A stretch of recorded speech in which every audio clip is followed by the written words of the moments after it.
Hai, Assalamualaikum warahmatullahi wabarakatuh dan salam perpaduan. Bertemu lagi dengan Kak Suzy dalam video Kak Suzy pada kali ini. Di mana pada kali ini Kak Suzy nak kongsikan berkenaan dengan duit KWSP.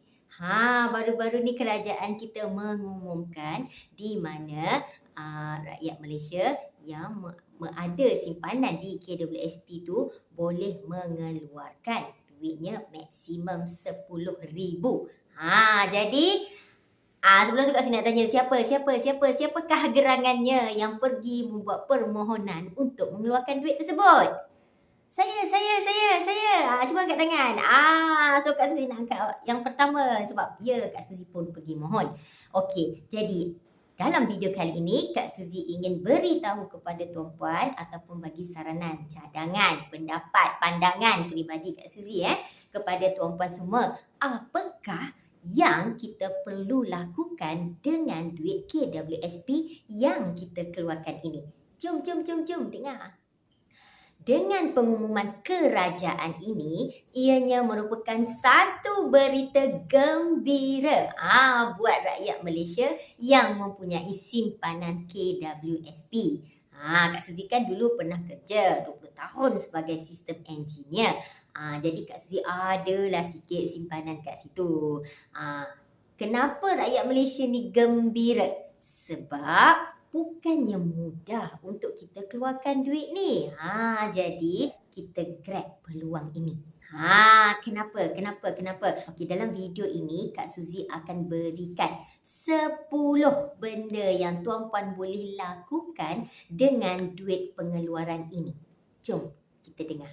Ingat, duit yang kita keluarkan ni janganlah kita pergi joli pula. Ni nak raya kan?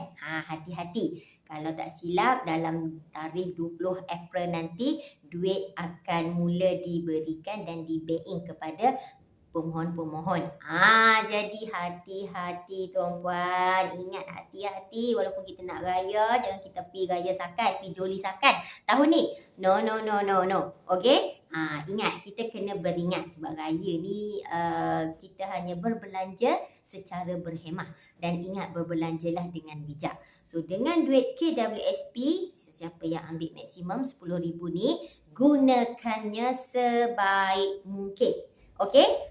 Jadi Kak Suzy akan terangkan satu persatu apakah saranan yang akan Kak Suzy berikan kepada tuan-puan yang mana kita boleh gunakan melalui pengeluaran duit KWSP ini. Okey, yang pertama, kita langsaikan hutang-hutang kecil kita. Hutang kecil yang bagaimana? Mungkin kalau kita ada pinjam dengan kawan ke, pinjam dengan adik-beradik ke, dengan mak ke, dengan sesiapa sajalah. Kita ada buat pinjaman, hutang tu kecil. Jadi selesaikan hutang itu. Termasuklah juga kalau kita ada hutang di Ar-Rahnu. Kalau yang kecil tu lah, yang kita tengok portion agak-agak memang kita boleh settlekan, pergi settlekan. Itu adalah lebih baik. Okey? Yang kedua, bagi sesiapa yang mempunyai kad kredit. Saranan Kak Suzy, pergi selesaikan kad kredit tuan-puan. Supaya kita tidak terus terbeban dengan kad kredit. Ingat, kad kredit punya interest tu adalah antara loan yang paling tinggi. Rugi tau kalau kita bayar interest dia tinggi-tinggi banyak-banyak. Okey? Jadi pergi settlekan kat situ. Okey, yang ketiga. Sekiranya ada keperluan anak-anak sekolah belum lagi selesai. Kalau tak bayar lagi, tertangguh ke, ataupun buku-buku sekolah dia, buku tambahan ke, belum beli ke, ataupun baju sekolah baru sepasang saja, kasut tak tukar lagi ke, lengkapkan keperluan persekolahan anak. Okey, sebab mereka ni dah nak sekolah setahun dah tahun ni, insyaAllah Jadi selesaikan hal itu supaya kelengkapan anak-anak kita nak sekolah tu ada semuanya. Dan juga secara tak langsung boleh gunakan sedikit untuk persiapan raya ni nanti. Sikit jangan guna sepenuhnya, jangan guna semua. No. Okey, berbelanjalah secara berhemah untuk keluarga kita. Okey? Yang keempat, sekiranya di rumah kita ada kerosakan, contohnya seperti paip bocor ke, tandas selalu tersumbat ke, atau bumbung bocor ke. Jadi baikilah yang ini dulu, sebab nanti kan kita nak duduk rumah ni lama. So dah ada dapat duit ni sikit, gunakannya sebaik mungkin untuk kita membaiki kerosakan-kerosakan yang kecil ni, supaya ianya tidak merebak jadi lebih besar. Tapi bukan sampai renovate rumah ya. Ingat tu. Cuba terima seadanya rumah yang ada, dan kita boleh gunakan ni untuk keperluan kita yang lain nanti. Yang kelima, sekiranya ada peralatan elektrik kat rumah kita rosak ataupun perlu dibaiki, pergilah hantai baiki. Kalau rasa pun macam tak sesuai dah ni baiki, memang kena beli baru. Contohnya mesin basuh. Mesin basuh ni kekerapan dia, kita memang hampir setiap hari membasuh kain kan. Jadi kesianlah kat isteri kita, pasangan tuan-puan. Okey. So kalau perlu beli baru, pergilah beli baru, kerana ianya adalah keperluan untuk kehidupan kita di masa akan datang, dan yang pentingnya ialah penggunaan untuk jangka masa panjang. Penggunaan setiap hari. Kekerapan tu penting, sebab kalau tak ada mesin basuh, letih tau tuan-puan, nak basuh tangan. Tak sanggup. Yang keenam. Okey. Alright, yang keenam. Kalaulah kita rasa ada apa-apa barang keperluan kita. Okey, mungkin yang inilah sikit kita rasa nak reward diri kita. Bolehlah. Okey. Tapi tuan-puan jangan guna banyak. Nasihat saya hanya dalam 5 ke 10% sahaja untuk membeli barang keperluan diri ni nanti. Alright? Jangan guna banyak-banyak, sebab selebihnya nanti dengan tips yang seterusnya. Sebab ianya penting tuan-puan kena secure duit KWSP ni. Jangan kita berbelanja sepenuhnya. Alright? Ingat, kalau nak beli apa-apa barang keperluan diri yang kita teringin sangat, nak miliki je, nak ada, okey, ataupun dah rosak ke sebelum ni, okey, beli, tapi ingat dalam lebih kurang 5 ke 10% sahaja dari duit yang kita keluarkan ni. Yang ketujuh, okey, Kak Suzy sarankan kalau tuan-puan ni dah rasa lama tak pergi jalan-jalan, bolehlah bawa keluarga tuan-puan melancong. Melancong secara bajet. Bajet ni macam mana? Secara berhemah. Bukanlah sampai pergi luar negara tu kan.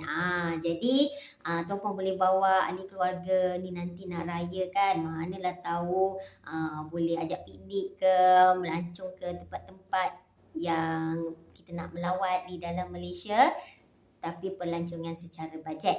Di sini Kak Suzy sarankan gunakan lebih kurang 5 ke 20% sahaja daripada wang KWSP yang kita keluarkan.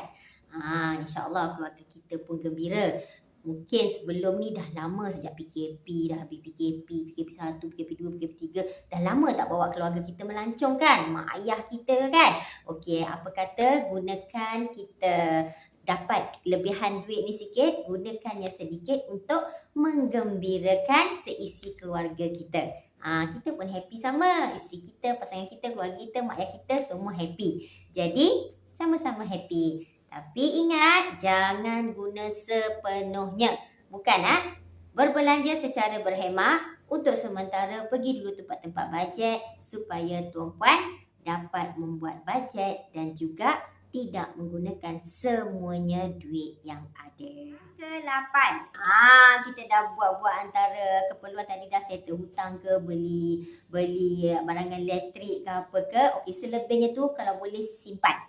Okey, simpan supaya ianya kita boleh gunakan untuk masa lain nanti. Kita tak tahu akan datang, tapi kalau kita simpan, kita boleh kontrol duit kita ni dan kita boleh ambil dan guna bila-bila masa. Kan akan datang kita ada matlamat lain. Contohnya, nak pergi melancong. Kita tak nak pergi melancong sekarang kan. Mungkin kita plan nak pergi melancong bulan 12 nanti. Okey, simpan dulu duit tu ya. Jangan gunakan semuanya lagi. Okey, kalau dah nak simpan tu, kita nak simpan kat mana? Okey, ni untuk tips nombor 9.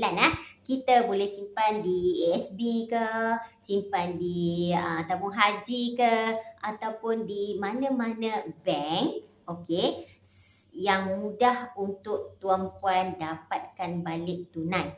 Jadikan ini sebagai penambahan simpanan dana kecemasan tuan-puan. Manalah tahu time kita emergency nanti, kita mudah untuk akses dan dapatkan duit-duit ini. Jadi simpan sedikit, at least 10 ke 20% ke tempat ini. Supaya dana kecemasan kita bertambah dan kita mudah untuk gunakannya pada bila-bila masa. Dan yang ke-10. Okey, yang ke-10, simpanlah menjadi emas. Okey, simpan dalam bentuk emas at least sekurang-kurangnya 30 ke 50% daripada jumlah KWSP yang tuan-puan simpan. Katakanlah tadi dah settle hal-hal atas, ada hutang, ada apa semua tu dah clearkan. Kebetulan peti ais rosak pun dah beli baru. Selebihnya tu simpan jadi emas. Kenapa jadi emas? Supaya kita secure kita punya simpanan tu. Sebab ada emas, garanti ada duit. Jadi tuan-puan jangan risau. Bila dah jadi emas, kita akan jadi susah terbelanja. Jadi tuan-puan jangan risau. Bila dah jadi emas juga, maka kita boleh selamatkan duit kita dari kebocoran wang. Sebab itu Kak Suzy suruh selamatkan duit tuan-puan ni supaya tuan-puan ada emas, secure dalam bentuk emas dan tuan-puan tetap boleh meneruskan pelaburan tuan-puan. Dari KWSP kita hanya tukar jadi emas. Emas ni pun secara tak langsung boleh dijadikan antara pelaburan untuk masa depan.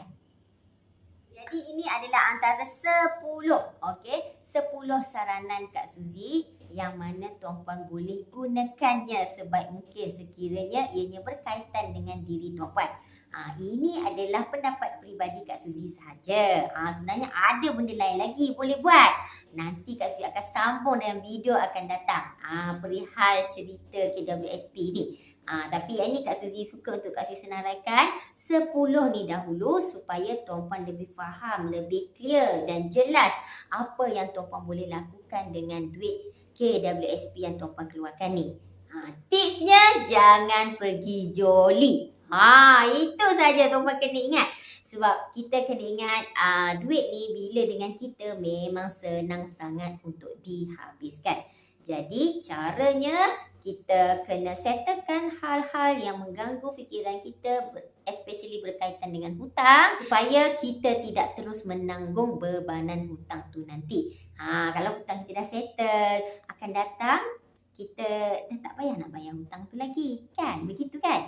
Alright. Jadi tuan-puan, Kak Suzy harap tuan-puan gunakanlah wang KWSP yang tuan-puan keluarkan ini sebaik mungkin. Jangan sesekali tersalah langkah. Jangan rasa menyesal. Ingat duit moratorium dulu hari tu pergi mana? Duit air sinar itu pergi mana? Nanti kita tanya pasal hal ini dalam video Kak Suzy akan datang. Kak Suzy ada satu video special juga nak tanya berkenaan hal ini. Dan Kak Suzy akan tunjukkan kepada tuan-puan apa yang Kak Suzy buat dari duit-duit itu dahulu. Jadi sampai di sini sahaja penerangan Kak Suzy dalam video kali ini. Kalau tuan-puan rasa ada antara hal ini tuan-puan boleh guna pakai, Kak Suzy sangat galakkan. Moga bermanfaat. Dan kalau rasa tuan-puan rasa nak komen apa-apa, just letak sahaja komen di bawah ni. Kalau rasa bagus untuk dikongsikan dengan rakan-rakan lain, klik sahaja butang share. Dan kepada sesiapa yang belum subscribe channel Kak Suzy ni, subscribe sekarang. Kak Suzy ingin ingatkan tuan-puan, rancanglah dengan bijak semua perbelanjaan tuan-puan. Kak Suzy hanya pemudah cara sahaja. Kalau rasa tuan-puan ada pendapat sendiri, gunakannya. As long as tuan-puan berbelanja dengan bijak. Ingat tu ya. Sampai di sini saja, kita jumpa lagi. Bye. Ingat. Antaranya tuan-puan memang kena tukarkan duit KWSP ni menjadi emas supaya duit tuan-puan tu selamat, tidak mudah terbelanja. Ingat, ada emas, garanti ada duit. Ada duit tu nanti belum tentu jadi emas. Jadi sebelum tuan-puan lupa, okey, Kak Suzy nak ingatkan, dapat duit tu nanti beli emas. Okey? Boleh?